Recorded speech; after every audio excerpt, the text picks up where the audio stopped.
Ever since I was little, I hear tales of dragons, living in caves, breathing fires. But there had always been a mythical creature in my head. As I grow older, I realized dragons exist. Komodo dragons, known as the biggest lizard on Earth, have thrived for millions of years on a cluster of islands on the coast of Labuan Bajo, Flores, Indonesia. This part of the world is one of the richest places in biodiversity. One of the reasons why I'm here. One of the reasons that I take this journey to see the dragons. The only way to reach this place is by boat. On my journey there, I'm lucky to be greeted by a group of dolphins. It really feels like I'm entering a whole nother world.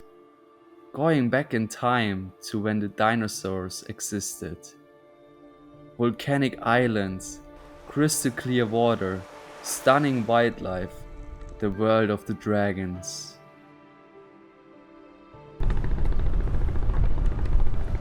I'm here at the Komodo Island where the biggest lizards on Earth live, the Komodo Dragons. Komodo National Park was founded in 1980 to protect the Komodo dragons along with other wildlife living in the park and the surrounding. The Komodo dragons can only be found in 4 islands within the Komodo National Park and on the island of Flores. In this opportunity I'm visiting the Komodo and Rincha Island to find the dragons. While here in Komodo, the rangers take us within a group on a short trek through the island to find the biggest lizard on Earth and share a few information on them. Komodo dragons have long muscular tails, strong necks and powerful claws. They wear a suit of armor made of tiny bones covering them from head to tail. The dragons typically weigh about 79 to 90 kilos and can reach a length of 3 meters for the males, while the female can grow up to around 68 to 73 kilos and 1.8 meter in length. The Komodo dragons are carnivores, meaning they only eat meat. Wild boar, deer, buffaloes and carcasses are some of their preferred meals, although they also often taste their own younglings. The Komodo dragon's mating season falls in between the month of May and August, while in September the females would lay about 30 eggs each in their nest. Now we are in front of the dragon nest when they need to lay their eggs. And yeah, actually Komodo dragons has 3 kinds nests to put their eggs inside. Yeah. Special for this nest, not built by dragon. Yeah, but this nest built by bird. The bird namely guinea fowl. Komodo will take over. They can do whatever, yeah, when they want, because king of predators. So they will make hole the middle in the nest. So they will make 2 meters deep inside to put their eggs inside. Of Komodos egg up to 9 months. After that, the babies will come out from the eggs, hatchling. March and April, that's time to hatchling, yeah. And later, even their mom will eat the baby. I mean, because Komodo are cannibal animals. So as soon after hatchling, baby of Komodo dragons just climb up to the tree. The next 3 years are crucial for their survival. They feed on insects and smaller lizards until they are big enough to survive on the ground. Those that make it can look forward to a long life. The Komodo is at the top of the food chain on this island and can live for more than 30 years.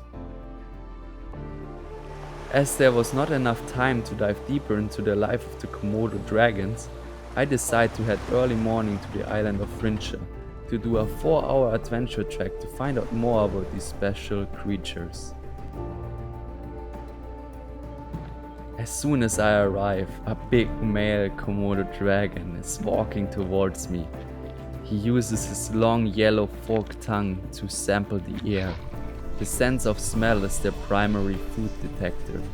I keep a safe distance from the creature, in awe of this animal.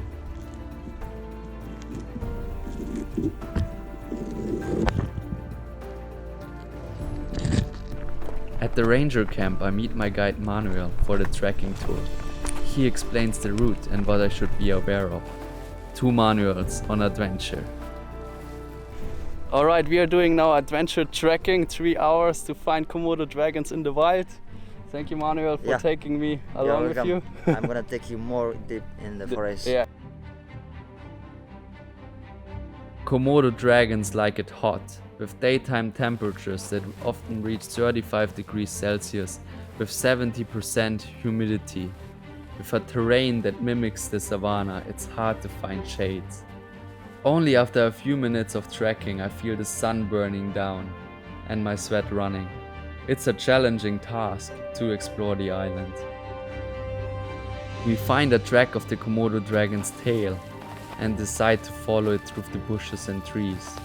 The trail leads us to the Komodo hunting zone, a place close to the ocean and that you normally don't want to be. There we see a big male dragon resting under the tree, waiting for the prey to cross its path. After trekking the Komodo for a few miles, we finally found him. What a big male. So here is the hunting ground of the Komodo, and look at this. This is a male Komodo, and he's waiting for the prey to come to relaxing, because it is a good place for them to cool down, because the water will come up from the sea later. Then Komodo normally do sneaking out from behind when the prey they relaxing in the mud, and yeah, he's very patient. It's okay if they wait for a long time, but it will be worth it later. Komodo dragons are capable of swallowing down as much as 80% of their own body weight in food. It's rare to see them hunting because they can survive on as little as 1 meal a month. Komodo dragons have venom glands which are loaded with toxins that lower blood pressure, prevent clotting and sends the prey into a shock. It will eventually bleed to death. We continue the trekking to the second hunting zone of the Komodo dragon, on the other side of the island, to reach a river that buffaloes love to take bath in. What I love most about this is you never know what's gonna happen or which animals you will see, and that's the most exciting part. So we arrived at the second hunting point from the Komodo dragons.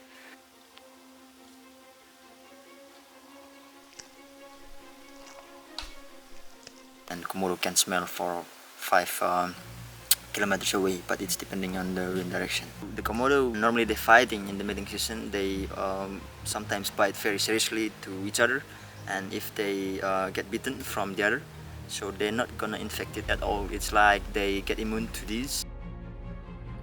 I'm fascinated by this island. So many things to discover and learn from. The 4-hour trekking adventure gave me a lot of more insights on this special species.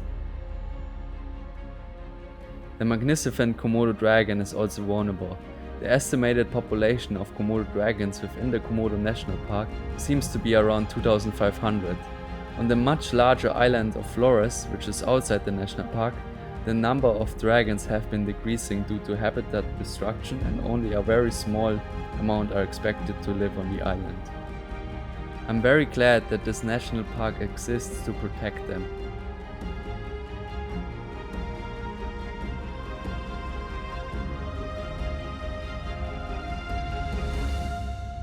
Wow, this adventure at Komodo National Park taught me a lot about this unique species of lizard, the Komodo dragon. I hope you learned as well a lot about biggest lizard on earth. Please share this video with your friends to spread the beauty of the world. There's so many amazing animals out there, amazing nature, and we all should protect it, and yeah, let's come together for a better world.